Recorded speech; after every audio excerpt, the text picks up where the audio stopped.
السلام علیکم friends, welcome back drama serial سب، جس کی آنے والی ایپیسوڈ میں ہم دیکھیں گے کہ اون تو اپنی محبت کے حصار سے نکل ہی نہیں پا رہا، اور دوسری طرف بات کریں آئلہ کی تو وہ بھی شامی کے اور قریب سے قریب ہوتی جا رہی ہے۔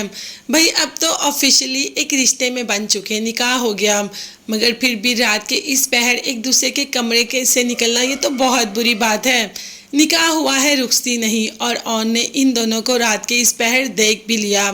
اون کے دل پر کیا بیتی ہوگی جب اس نے دیکھا ہوگا کہ آئلہ اتنی رات کو شامی کے کمرے سے باہر نکل رہی ہے، اور اس کے بعد شامی بھی کمرے سے باہر آ جاتا ہے۔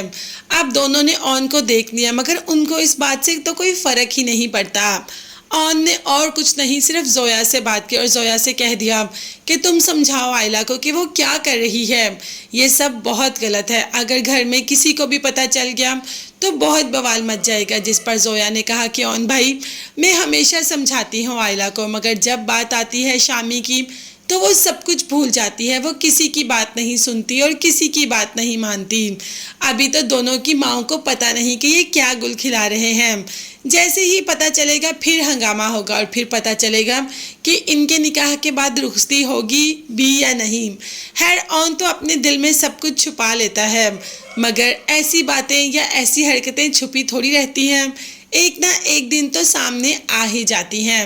اور ہمارا شامی ماں کے سامنے کچھ بھی نہیں بولتا، بہت ہی فرما بردار بیٹا ہے، مگر آئلہ کو گھمانا اس کا فیورٹ کام ہے۔ ابھی بھی آئلہ کے ساتھ باہر گھوم رہا ہوتا ہے کہ ماں رستے میں دیکھ ہی لیتی ہے۔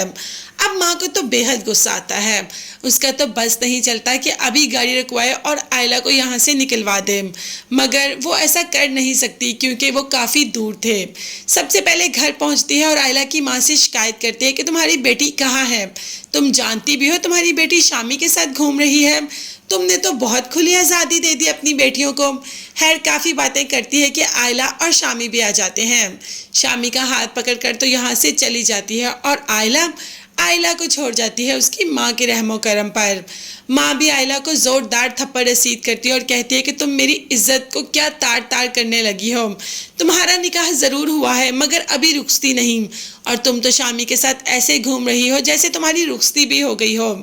اب آئلہ کا تھپڑ سیدھا جا کے اون کے دل پہ لگتا ہے، مگر اون کچھ بھی نہیں کر سکتا۔ وہ آئلہ کو سمجھانے کی کوشش بھی کرے تو بیکار ہے، کیونکہ آئلہ کسی کی بات سمجھنے سننے کو تیار ہی نہیں۔ جب سامنے شامی آتا ہے تو آئلہ واقعی ہی سب بھول جاتی ہے۔ اب دیکھتے ہیں آئلہ کو کب احساس ہوگا کہ شامی اس کے قابل نہیں ہے، وہ تو سٹینڈ لے ہی نہیں پاتا۔ مگر تب تک کے لیے چینل کو سبسکرائب کیجیے گا۔ نیکسٹ ویڈیوز تک کے لیے اللہ حافظ، bye bye and take care.